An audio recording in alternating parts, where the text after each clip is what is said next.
Bau luar. Bau luar. Haha. Assalamualaikum. Hari ni 30 hari bulan November 2025. Kita balik kampung nebas kebun lah. Semak dah tu nampak. Jom kita tebas lah sikit. Nasi rumput dah bawa. Jom apa paling?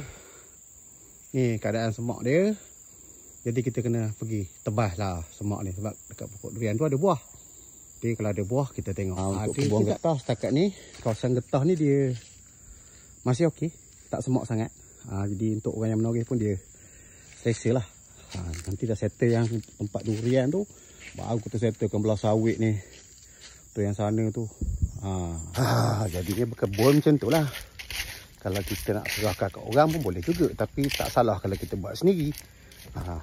Supaya kita pun apa orang cakap tahu sebut sedikit cara-cara nak buat pengurusan kebun. Gitu.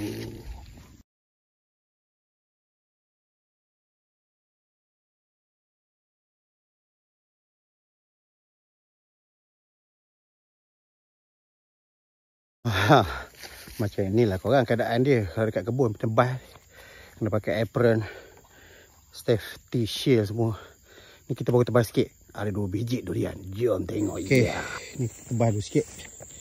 Belah sini pun tadi kita dah tebas. Ada 2 biji mak saya dapat. Ada 2 biji. Tak ambil lagi. Alhamdulillah. Saya boleh teman. Mana pokok dia. Ni kita tebas dulu lah keliling ni. Bagi terang. Senang nak tengok. Loncor. Bau luar. Bau luar. Ni pun. Bau luar. Ada 2 biji. Mantap. Jadi. Jom. Kita sambung. Menebas. Apa paling?